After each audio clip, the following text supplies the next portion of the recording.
Olá, eu sou o João Pedro, tenho 20 anos, sou estudante de Engenharia Agronômica pela Universidade Estadual do Piauí, a UESP, e hoje eu vim falar aqui da minha relação com as plantas medicinais. Minha relação com as plantas medicinais começou muito antes de eu entrar na área das agrárias. Eu acredito que desde quando eu era criança, eu sempre ouvia as minhas avós, principalmente, cultivando as plantas, e eu sempre tive essa curiosidade de saber por que aquela planta tinha um cheiro que lembrava uma laranja, um limão. Desde então eu comecei, como eu era uma criança muito curiosa, eu comecei a perguntar a elas, e foi aí que eu decorei o nome de diversas plantas. E eu acredito que quando eu tinha uns 6, 7 anos, eu tenho uma memória assim, muito vaga, mas aí eu consigo lembrar de eu andando pela rua lá da minha cidade, que eu sou natural do Ceará, da cidade de Chaval. Eu pegava os matos, cortava eles e via qual deles tinha um cheiro de limão. Aí aqueles que tinham um cheirinho de limão, que eu vi que cortava assim meio que o dedo, eu disse assim, isso aqui é capim-limão. Isso eu aprendi com minhas avós, principalmente, que depois passou para as minhas tias, pro meu pai, para minha mãe, pro meu tio, meus tios também. Eu acredito que a condição de plantas medicinais do cultivo é como se fosse uma cultura que minha avó aprendeu com os pais dela. E assim ela foi passando por toda uma geração. Aqui no Instituto Flora Vida já está com um ano que eu sou estagiário e eu aprendi muito, principalmente com as idosas, que me ensinaram muito essa questão das plantas medicinais. Às vezes eu não consigo, identificar a planta, aí eu pergunto uma delas e elas sempre falam qual é a planta, aí depois eu vou lá no livro de taxonomia que a gente tem aqui para ver se está tudo ok, a nomenclatura. É essa relação que mantém o meu desejo por plantas, o meu desejo pelas plantas medicinais. Hoje aqui no Instituto a gente tem, como a gente costuma dizer com as crianças, duas plantas que são primas, que é a citronela e o capim-limão.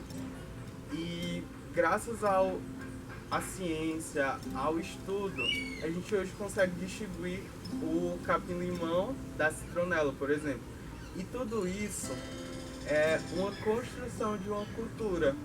Eu vejo as plantas medicinais como uma tradição que volta à questão de não usar medicamentos.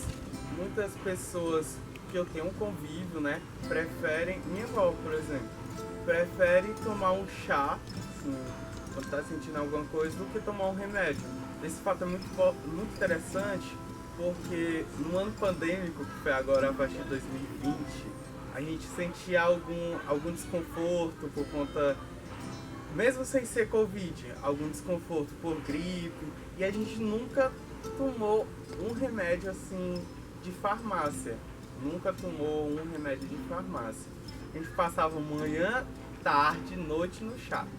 Era chá para aumentar a imunidade, e chá para dor de cabeça, chá para gripe, tudo tinha um propósito. O que falta hoje, quanto visão de um futuro agrônomo e uma visão de estagiário, é a universalização. São políticas públicas para garantir que essa planta medicinal seja utilizada nas UBSs como forma de tratamento, como fitoterápicos, e principalmente o incentivo do governo.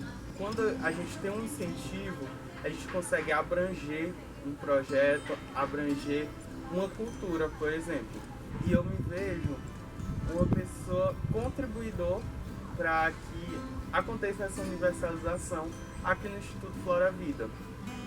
E acredito que hoje eu esteja dando muito orgulho para as minhas avós, para o meu avô, é até meio emocionante de falar, e eles viram que eu dava um jeito para coisa, assim como o povo do Ceará fala.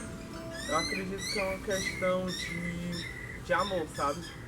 Porque quando a gente ama aquilo que a gente está envolvido, aquilo que a gente está trabalhando, os frutos são os melhores possíveis.